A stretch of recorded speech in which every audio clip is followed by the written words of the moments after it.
多謝大家今日嚟到支持我哋呢部逆轉上半場。咁我哋今日咧邀請咗我哋嘅導演黃柏基導演咧嚟同大家分享一下嘅。大家好，好多謝大家今日嚟到欣賞逆轉上半場，希望大家中意，亦都希望大家可以大家多多支持。我喺 social media spread 開去話俾大家聽，有呢部電影將會上演喺12月25號，係啦，多謝大家。咁我哋邀請導演，不如講下點解今次會拍呢部電影？其實今次拍呢部電影其實就係老闆 Angus 啦，同埋監製 Kenny 啦，佢打俾我，咁佢就話有個 project 想搞，咁因為佢哋好熟意想揾阿 Gigi 拍一部電影，咁跟住我哋就去開始度啦，咁亦都見到阿 Gigi，我亦都同阿 Gigi 見過面，咁見到佢就好 elegant，好靚，仲係我哋嗰陣時嘅印象。咁變相我哋就開始要諗點樣可以將Gigi 去套入一個足球電影度，咁就開始去諗咯。咁卒之諗到個位就係想度一啲輕鬆啲嘅方法去處理呢部電影，因為即係嗰陣時，而家更加之前啦。即係嗰陣時我哋應該係2003年尾04年。咁港產片就開始即係嘅氣氛就唔係咁好啦。咁我哋都諗不如我哋度套輕鬆啲嘅電影。咁哪怕就算最後 final 唔能夠拍得成，咁起碼我同個編劇度嘅時候都開心啲。咁所以就選擇咗用一個咁嘅方法，輕鬆啲嘅方法再去諗呢部電影。所以就係啦，就係咁樣去誕生咗呢個念頭出嚟。係好多謝導演即係拍呢部咁好睇嘅電影俾我哋睇。咁現場有冇觀眾想有啲問題想問下導演？如果係啦，有需要嘅可以舉手問一問我。係，如果冇嘅，我可以問下導演。導演點解其實你會揾到呢幾個小朋友，同埋特別係阿周子瑜嚟到做呢個角色嘅？呢班小朋友其實我哋都用咗差唔多大半年9個月時間，大半年啦。呢個時間去揾佢哋出嚟嘅，咁辛苦我班導演啦，咁佢哋不斷咁海選咁去 casting 啦。咁去到最 final 去到我手上，我能夠見到嘅小朋友嘅 casting form 已經係得翻係200至300個，佢哋已經唔知飛走咗幾多個啦，可能唔知無數嘅小朋友已經飛走咗啦。咁變咗就喺呢200、300個小朋友入面再揀5個小朋友出嚟。咁班男士好啲嘅，因為男仔同足球嗰個掛鈎好容易去理解，即係咁就好容易。加上我哋又有林樂啦、樂婷啦，即係呢啲戲劇上嘅擔當嘅人啦。咁其餘倫肥 B 咧就係素人嚟嘅。咁佢哋就好彩，我好彩啦，咁很容易揾到佢哋出嚟。咁最後，但係反而係子月咧，佢係最難嘅，因為女仔我哋要揾一個又識踢波，又要樣子娟好，又要識做戲咧，即係喺呢個香港一個學習環境上，其實係一啲比較困難嘅事。咁到最後 final，我有3個小朋友俾我揀嘅。咁一個就係樣子娟好啦，識做戲啦，但係唔識踢波啦。一個識踢波啦，識做戲啦，但係樣子就可能冇咁甜美啦。咁一個就係阿月啦，識踢波，識踢波唔識做戲，但係樣子娟好。咁到最後咁班輔導應該係逼我嘅，即係你知我又係一路選擇困難，咁一路係耍佢哋，唔好啦，唔好搞我啦，忙緊其他嘢。咁到最後得唔得啦？喂！佢哋出殺手鐧啦，咁佢就暗啞低同我講：喂，其實咧阿月 casting 嗰時同我講句説話，我講咩你快講啦。咁佢就話其實阿月當其時就嚟 casting，咁但係又唔係好上心。咁佢就好奇怪咁問佢，其實咁你點解要嚟 casting 咧？要試鏡咧？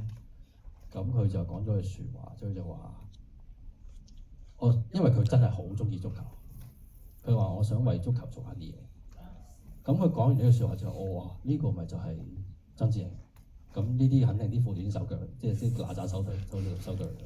咁但係就迫使咗我喺嗰個工作就選擇一個好好嘅決定，就揀咗阿子盈去做呢部戲。咁亦都好好彩俾我遇到即係阿永武我哋嘅戲劇導師。咁佢就好快就將佢哋成班小朋友去揾阿永武幫手，就去 training 佢哋嘅一個戲，即係開鏡前一個訓練。咁啊喺個戲劇上去訓練佢。咁啊戲劇訓練之後咧，就翻公司就同佢哋一齊做功課。咁佢做功課課程，佢哋梗係唔會做功課啦。咁佢哋就喺度做咩？就喺度玩啊成。咁但係呢個玩鬧嘅過程，其實就會令到佢哋好容易做到一個 friendship 喺度，即係有個友誼喺度。咁呢樣嘢喺呢個友誼，亦都喺個戲劇上面亦都有個幫助。咁所以去到現場嘅時候，可能會容易俾我哋去處理喺個即係喺個咁 rush 嘅拍攝環境之下，都可以容易處理到啲小朋友嘅氣氛咯。呢個都真係好感恩，好多謝。即係不論係阿 Wingmo、鄭業 Sir 就另一班我哋手訓練佢哋做足球訓練嘅一個教練。咁有 Wingmo 同鄭業 Sir 一齊幫手去訓練啲小朋友，咁亦都喺過程入邊佢哋都形成咗個友誼入邊，咁令到係啦，真係好好彩，好感恩有啲咁嘅人幫我哋手，係唔該。導演可唔可以講下點解今次部戲有呢個戲名嘅逆轉上半場？逆轉上半場其實就係你哋都睇晒部戲啦。其實當初就係諗緊就係方希文呢個角色，佢人生走到下半場，咁但係遇到啲困境，由高點跌落低位。咁喺呢個過程入邊，其實佢就好幸運啦。即係我講晒個戲軌咧，就係好幸運咁遇到啲小朋友。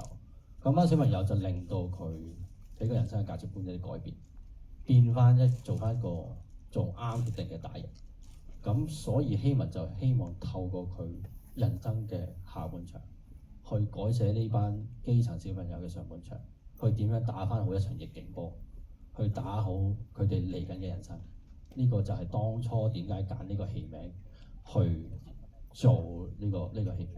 咁翻我想講下嘅係個英文名，個英文名叫 Pass and Go。Pass and Go 嘅意思就其實係我喺一個足球嘅 documentary 入邊，即係個紀錄片入邊聽翻嚟一個 coach 一個教練去話翻俾球員聽。中場休息，佢就同佢講咗一個類似一個進攻嘅形式啦。佢就話 pass and go， 等翻到 free space。咁我呢句咁嘅 complete sentence 咧，就令到我就覺得好啱呢部戲。pass 嘅意思可能係過去咗，亦都可能係傳承咁解。咁我哋人生即係我自己啦，去到人生嘅下半場，咁我哋能夠做啲咩嘢俾到更加好嘅我哋嘅下一代咧？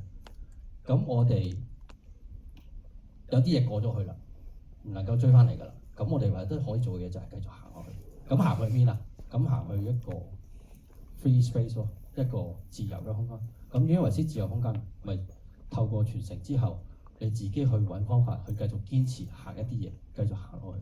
你只要不停咁繼續行，你先至能夠去揾到你自己所謂，你先知道乜嘢叫 free space。咁亦都好啱套落去希文個角色度。希文有好多嘢曾經去過高點，過咗去啦 ，pass 咗啦。咁佢咪將啲嘢傳承俾啲小朋友，咁佢咪能夠翻到佢自己嘅自由嘅空間。咁呢個喺個英文戲名上可能有一個咁樣嘅想法喺度。係呢個係咪就係你最想表達嘅戲裡面嘅 message？其實係㗎，因為其實即係我哋嗰陣時，即係喺呢部戲開始嘅起點就係、其實就係、可能市道氣氛唔好啊，即係冇人會俾錢開戲啊嗰陣。咁變咗我哋都好多時都好氣餒。咁好多時成日都話香港嘅輝煌可能已經過咗去啦，即係電影嘅輝煌已經過去。咁但係嗰樣嘢可能已經過咗去啦。對於我嚟講，我自己有個心態就係嗰樣可能過咗去啦。咁 pass 咗之後，咁我哋要去揾要去一個咩地方？咁我而家咪就係死命咁咬住去揾翻我自己嘅 free space 咯，繼續做翻我初心去點樣去繼續拍好每自己嘅電影咯。呢個就係喺呢部戲我 learn 到嘅嘢，亦都係我想講嘅嘢。係。好啊，今日好多謝阿黃柏基導演嚟到，咁亦都好多謝咁多位觀眾。戲嘅話咧，翻去可以分享俾朋友同埋喺多謝大家 social media 幫我哋 share 嚇。多謝各位，多謝晒。多謝大家嚟，多謝。